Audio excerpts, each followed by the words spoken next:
जो शादीशुदा है और ज़िनाकार है, उसकी शरीयत में सजा क्या है? सजाए मौत है।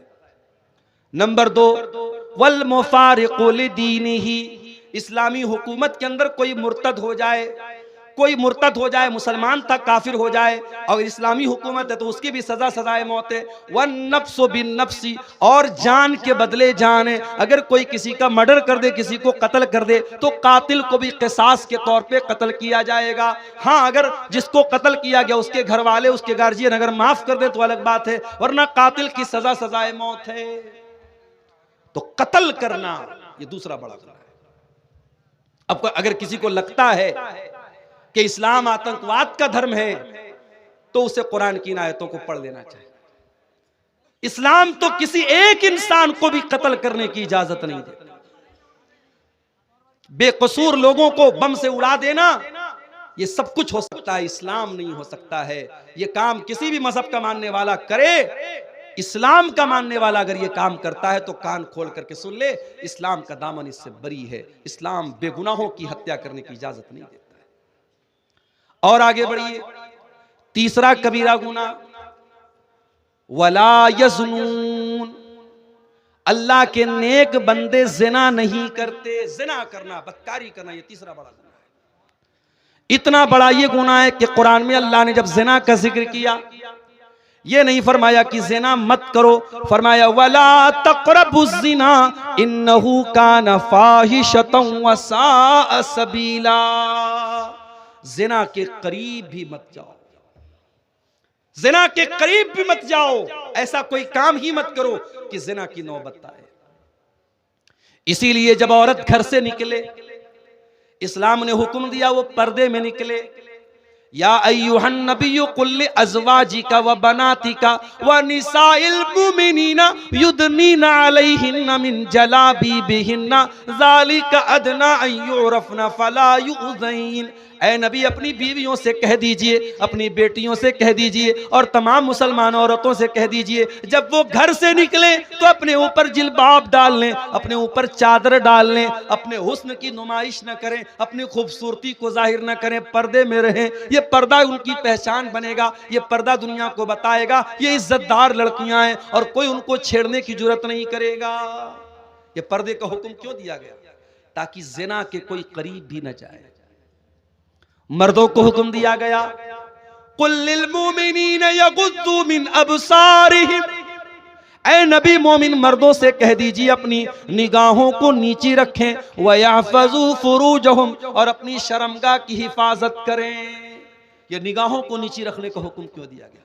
ताकि आप जिना के करीब न जाए।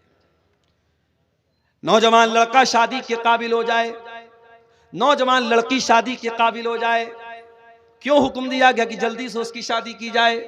ताकि कोई जिना के करीब न जाए। फरमाया या माशर शबाबी मन इस्तता मिनकुमुल बा, ऐ नौजवानों, जब तुम शादी के काबिल हो जाओ तो निकाह कर लो। फ़इन्नहु अग़ज़्ज़ु लिल बसर व अहसनु लिल फ़र्ज, इसलिए कि जब शादी करोगे तो तुम्हारी आंखें झुक जाएंगी और तुम्हारी शर्मगाह महफूज हो जाएगी। जिना के करीब भी मत जाओ, इसीलिए कहा गया उसको, उसी के लिए जल्दी से निकाह करने का हुक्म दिया गया। अभी एक मैसेज आया मेरे पास कि एक लड़की है, औरत है, वो कहीं निकाह करना चाह रही है, कोई लड़का है, दीनदार लड़का है, लेकिन बाप राजी नहीं है लड़की का। क्यों? उसकी कास्ट अलग है। हमारे यहाँ बड़ा मसला ये कि कास्ट भी चलती है। शेख है तो शेख में ही शादी करेगा, अंसारी है तो अंसारी में ही शादी करेगा, जिस बिरादरी का इंसान है उसी बिरादरी में निकाह करेगा। जबकि इस्लाम में कोई कास्टिज्म तो नहीं है, इस्लाम में कोई बिरादरीवाद तो नहीं है।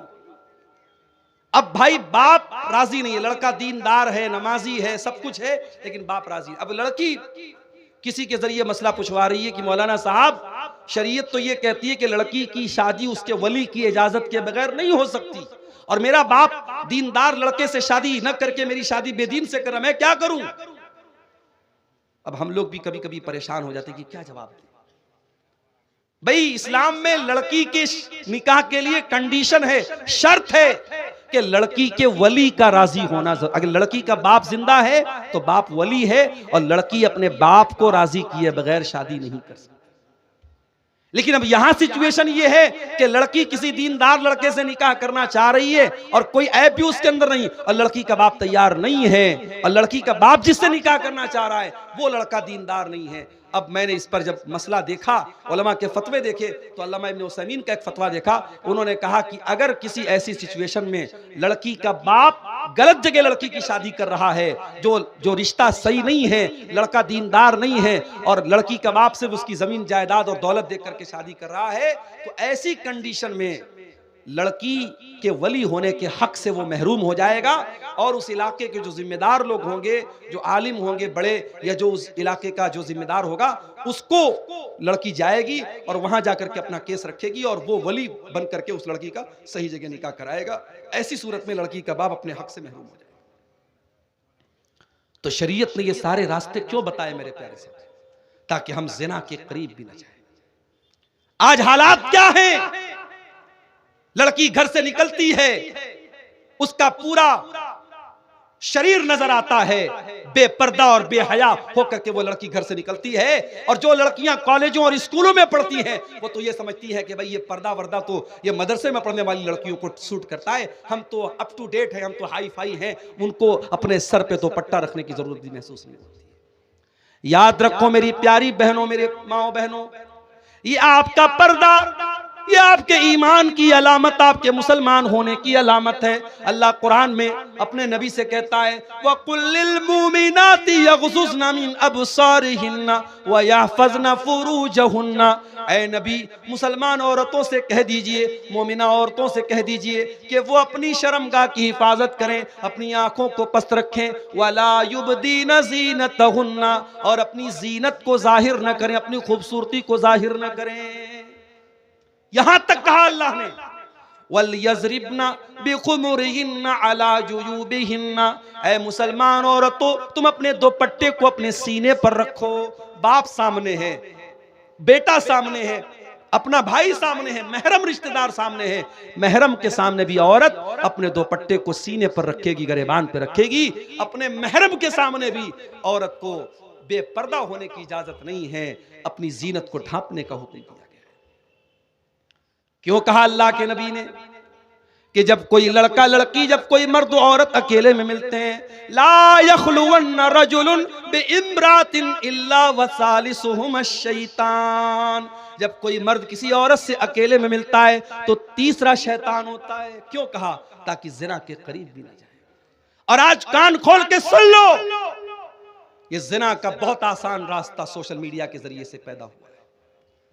ये व्हाट्सएप पर जो बातें हो रही हैं, ये जो फेसबुक के जरिए इंट्रोडक्शन हो रहा है, बाप माफ कीजिएगा, मैंने ऐसे केस भी देखे हैं, लड़का मदरसे का पढ़ा हुआ आलिम है, लड़की मदरसे की पढ़ने वाली आलिमा है, सारी जिंदगी कुरान और हदीस पढ़ते पढ़ाते रहे हैं, मगर इस सोशल मीडिया ने उनको भी जिना के गड्ढे में डाल दिया है। शैतान तो आलिम के साथ भी लगा है, शैतान तो आलिमा के साथ भी लगा है। खबरदार, अपनी बहनों से कहना चाहूंगा और उनके गार्जियन से भी कहना चाहूंगा, लड़कियां अगर अभी छोटी हैं, क्या जरूरत है उनके हाथ में मुस्तकिल एक मोबाइल देने की? मैं ये नहीं कहता लड़कियां मोबाइल इस्तेमाल ना करें, अभी बच्ची छोटी है, अभी क्लास 8-9 में पढ़ रही है, उसके हाथ में अपना पर्सनल मोबाइल होना क्यों जरूरी है? जब लड़कियां समझदार हो जाएं, मैच्योर हो जाएं, तब उनको मोबाइल दीजिए और इस नसीहत के साथ मोबाइल दीजिए कि ये मोबाइल नहीं है, ये दो धारी तलवार है। इस तलवार से तुम अपने आप को भी कत्ल कर सकती हो, अपनी इज्जत का जनाजा भी इसी मोबाइल से निकाल सकती हो। अपनी बहनों से कहना चाहूंगा, अगर आपको फेसबुक पर आईडी बनाने का शौक है तो बनाओ। अगर आप ये कहती हैं कि हम फेसबुक का इस्तेमाल अल्लाह के दीन की तबलीग के लिए करते हैं और अच्छी चीजों को शेयर करते हैं, इस बात की गारंटी मुझे दे दीजिए कि आप किसी के साथ चैटिंग नहीं करेंगे। शैतान कहां से हमें जिना के रास्ते पे लेके जाएगा, हम सोच भी नहीं सकते। मेरे साथ मुसलमान लड़की फेसबुक चला रही है, दूसरा मुसलमान लड़का उसके प्राइवेट चैट बॉक्स में आता है, अस्सलाम वालेकुम मेरी इस्लामी बहन कैसी हो तुम। पहले सलाम से बात शुरू होती है, इस्लामी बहन कहकर के बात शुरू करता है, और फिर मुलाकातें और बातें और लंबी चौड़ी बातें और एक दूसरे का इंट्रोडक्शन, और फिर शैतान कहां लेके पहुंचा देता है, बदकारी और जिनाकारी तक लेके जाके पहुंचा देता है। इसलिए खबरदार, सोशल मीडिया के इस फितने से अपने दामन को बचाओ। मैंने शुरू में जो तकरीर के पहले एक नज़्म पढ़ी थी, उस नज़्म में भी मैंने यही पैगाम दिया था। इस मोबाइल से हम बेहया हो गए। आज बेहयाई इस मोबाइल ने बहुत फैला दिया है मेरे साथ। आप यकीन नहीं करेंगे, छोटी छोटी बच्चियां, क्लास 8 क्लास 9 में पढ़ने वाली बच्चियां, आज जब वो स्कूलों में जाती हैं तो अब वो बहुत अच्छे घर से ताल्लुक रखती हैं, दीनदार घर है, बाप नमाजी है, भाई नमाजी है, माँ नमाजी है, घर में दीन का माहौल है। लेकिन जब स्कूल में जाती हैं तो वहां दूसरी लड़की कहती है, अरे तेरे कितने बॉयफ्रेंड हैं। ये बॉयफ्रेंड बनाने का कल्चर, ये गर्लफ्रेंड बनाने का कल्चर, ये लड़का लड़कियों का दोस्ती करने का कल्चर, फिर मिलने जुलने का कल्चर, ये आज हमारे समाज को बर्बाद कर रहा है। हमारी छोटी छोटी बच्चियों को ज़िना के रास्ते पे लेके जा रहा है। आज आप बड़े बड़े शहरों की बात नहीं कर रहा हूं, ये पाकुड़ तो एक छोटा शहर है। आप पाकुड़ चले जाएं, फरक्का चले जाएं, मालदा चले जाएं, आप मुसलमानों की किसी बस्ती में चले जाएं, आज जो जिना की अड्डे हैं, जो होटल्स हैं, जो पार्क हैं, जो रेस्टोरेंट्स हैं, कोई ऐसा जिना का अड्डा नहीं मिलेगा जहां आपको कोई बुर्का नशीन लड़की, बुर्का पोस्ट लड़की आपको न मिल जाए। आज जिना के इन अड्डों पर आपकी बुर्का वाली इस्लामी बहनें भी पाई जा रही हैं। ये पूरी कौम के लिए चुल्लू भर पानी में डूब मरने का मकाम है मेरे साथ। वला तक़रबुज़्ज़िना, ऐ मेरे बंदो तुम जिना के करीब भी न जाना। नबी अकरम को ख्वाब में वो मंजर दिखाया गया। आपने देखा कि एक तंदूर है, जिस तंदूर के अंदर कुछ मर्द औरत उल्टे लटके पड़े हैं और नीचे से आग के शोले आते हैं और उनकी शर्मगाहों में दाखिल हो रहे हैं। और जब उनकी शर्मगाह में वो शोले जाते हैं, वो चिल्लाने लगते हैं। आपने पूछा ये कौन लोग हैं, ये कौन लोग हैं जिनको ये दर्दनाक अजाब दिया जा रहा है। फरमाया गया हाउला इज़्ज़ुनातु वज़्ज़वानी, ऐ अल्लाह के नबी ये आपकी उम्मत के ज़िनाकार मर्द और ज़िनाकार औरतें हैं। बड़ी दर्दनाक सजा है ज़िना और बदकारी की। ये चंद लम्हों की लज्जत आपकी आखिरत को बर्बाद कर देगी। इसलिए मेरे भाइयों, ये तीसरा बड़ा गुनाह है ज़िनाकारी करना। इससे अपने दामन को बचाओ। और आगे बढ़िए, वह अकुलुर रिबा, सूद खाना, ब्याज खाना। ब्याज खाना आज कहीं बंधन लोन के नाम से, कहीं जो है औरतों को लोन देने की स्कीम के नाम से, अलग अलग तरीके से सूद और ब्याज के तरीके हमारे समाज में चल रहे हैं। कहीं हैवी डिपॉजिट के नाम पे, कहीं अपने खेत को दूसरे को पैसा देकर के, बड़ी रकम देके खेत को दे दिया गया और वो खेत से फायदा उठा रहा है और हम उसके पैसे से फायदा उठा रहे हैं। ये तमाम शक्लें आप अपने उलमा से पूछिए कौन सी शक्ल सूद है, कौन सी शक्ल सूद नहीं है। अगर सूद है और आप सूद की रकम खा रहे हैं तो आप अपनी आखिरत को बर्बाद कर रहे हैं मेरे साथियों।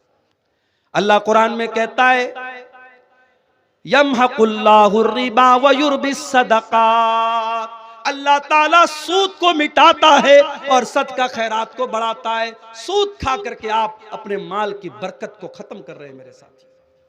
ये सूद बहुत बड़ा गुनाह है, इतना बड़ा गुनाह है कि कुरान कहता है फ़इल्लम तफ़अलू फ़ाज़नू बिहर्बिम मिनल्लाहि व रसूलिही, अगर तुम सूद खाना नहीं छोड़ोगे तो अल्लाह से और उसके रसूल से जंग करने के लिए तैयार हो जाओ। तो सूद खाना बहुत बड़ा गुनाह है। वह अक्लो मालिल यतीम, यतीम का माल खाना भी कबीरा गुनाह है। यतीम का माल खाना भी बड़ा गुनाह है।